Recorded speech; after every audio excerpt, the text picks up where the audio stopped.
It's over. No, Rob. He's done. He's done. Rob Dog's done. Holy shit. No, Rob Dog. No way he won. That's insane.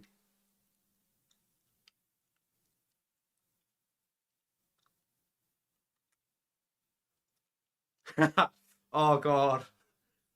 Oh, God. Oh, God. Well. Look what we have here. I was wrong. I thought Robert Whittaker was going to beat Dricus Du Plessis because there was absolutely no evidence whatsoever that supported the claim that Dricus Du Plessis could beat Robert Whittaker, especially based on Dricus Du Plessis' recent performances against Darren Till and Derek Brunson. And he goes out there and he fights Robert Whittaker, and in the first round, on the feet, Whittaker's having his way, his wicked ways with Robert Whittaker on the feet. He's outclassing him in every single moment. DDP can't land a thing. He's chasing him around the cage. And then he gets a takedown and dominates Whittaker on the ground for the last 30 seconds of the fight. Of the round, sorry. It was crazy. And then round number 2 starts up. Robert Whittaker gets back to dominating Dricus Du Plessis on the feet. And all of a sudden, DDP lands a nice left hook. I believe it was a left hook that hurt him. And then just chases him across the cage. He finishes Robert Whittaker, KOs Robert Whittaker. I'm crying. I'm sad. And after, honestly, visiting a very dark place for a few minutes where I was kind of contemplating a lot of life choices that led me to this position, and a lot of life choices just led me to this, to this position in general. Really, that was really what I was thinking about. I realized this is good. This is a good thing. I'm looking forward to Dricus Du Plessis versus Israel Adesanya, but I don't really know what you want me to say. I'm going to talk about that fight later. I'm going to talk about this fight now. There really was no evidence, man, and that's the problem with me. Like, I was saying, dude, bring me evidence that supports a claim that DDP would beat Robert Whittaker, and there was none, dude.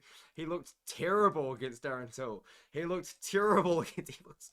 He looks so bad against Derek Brunson. I'm sorry if you haven't seen that fight. Yeah, go to see it. I think a lot of people that were picking Dricus Du Plessis were picking it without evidence, and they were picking it just based on they want to be the guy that picks the big underdog. And they did that. They picked the big underdog, but there were any of these pages that were saying that Dricus Du Plessis was going to win. Did they have any evidence? Did they provide any evidence whatsoever? No. No, they didn't. So that's what really annoys me. And the problem is as well, dude, Whittaker was looking so good, man. He was just beating the shit out of DDP on the feet, man. He was just beating his ass. And I was like, man, Whittaker's going to finish him. And then Whittaker gets finished. It's hard. I visited a dark place, and I don't really know what you want me to say. So apart from, I'm sorry. I should have picked Dricus Du Plessis. Even though I've picked Dricus Du Plessis 4 times, I think, before this. I'm sorry. I apologize. Dricus Du Plessis won. But now that that's out of the way, now that my apologies out of the way, because I think that's probably what you guys wanted the most out of me. Here's the thing. After inhaling a lot of copium and crying, a lot of crying, and a lot more crying, and a bit more coping as well, and a bit of reevaluation of my life choices that did put me in this position that I'm in today, I realized this is so good. This is so good. Am I not wrong, dude? This is so good. Dricus Du Plessis versus Israel Adesanya. This is the fight the fans wanted. This is the fight Izzy wants. This is the fight GDP wants. This is the fight Dana White and the UFC probably want. But now let's get into it. Let's address the elephant in the room. Israel Adesanya went into the octagon after Dricus Du Plessis won the biggest fight of his career, said that this is the biggest moment of his career, and he ruined it. Israel Adesanya went out there and he ruined it. He was incredibly cringe. He stood right up to Dricus Du Plessis. He was saying things that I will never say. He was saying, like, he said, like, you know what he said. You know what he said. He was saying things that Dricus Du Plessis can't say. And my God, dude, I was worried that Dricus Du Plessis was going to get angry. Because, you know, when you get angry, sometimes you can get angry, but sometimes you get angry, and you cannot control really anything. I mean, I was worried that was going to happen to Dricus Du Plessis, and he was going to say something he really shouldn't have, and he didn't. So I'm gonna actually applaud Dricus Du Plessis for keeping his head cool in the eyes of Israel Adesanya while Adesanya was saying these wild things, dude, that he shouldn't have said, especially on ABC. I think a lot of fans were like, man, like, a lot of fans in the comments were like, man, Izzy's cringe, you know, and he did. He lost a lot of fans, I believe, in that moment. But when it comes to that situation, Dricus Du Plessis said that he wants to be the first African champion. And he clarified it by saying he wants to be the first champion to win a belt out of Africa. Because if you guys don't know, Dricus Du Plessis trains in Africa, but Kamaru Usman, who won the belt, he trains it in America. And Israel Adesanya, he trains where I live. He trains in New Zealand. I live in New Zealand. Israel Adesanya trains in New Zealand. So that is true. Now, is Dricus Du Plessis more African than Israel Adesanya? Who cares to start with? Dricus Du Plessis never said that he was more African than Israel Adesanya. Ever said that. Ever.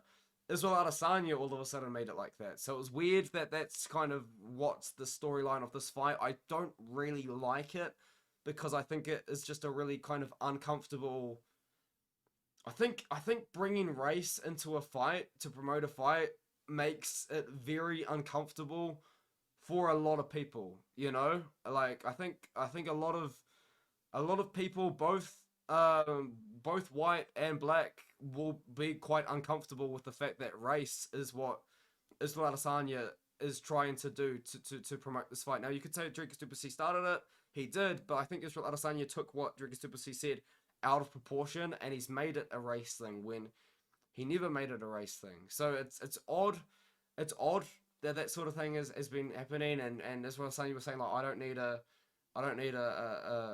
history test, no, like an ancestry test or something to know where I come from, and you don't this all that, and it's like, holy shit, dude, like, come on, man, like, what he never brought that up, he never said that. So, dude, I think this could be actually a really good opportunity for Dricus Du Plessis to go out there and maybe win, because he's rent free in his head, man. I'm telling you guys, he is rent free in Israel Adesanya's head. So it's gonna be interesting, man, to kind of keep your eye out for it. Maybe Israel Adesanya is a little bit too heated. Maybe Israel Adesanya is you know, just too heated. I think maybe Israel Adesanya is kind of overthinking a lot of things here, maybe. And DDP is rent free in his head, dude. So maybe DDP can kind of capitalize on that. We did see what happened when Israel Adesanya fought angry against Alex Pereira the second time. He did get a KO, but Pereira was able to have a lot of success in that matchup before that happened. And I don't know, man. Maybe if he fights angry against Dricus Du Plessis, DDP catches him. You don't know, man. That really could happen. So let me know what you think in the comments below about my apology. And yeah, I'll see you guys in the next video. Oh my god. Anyway.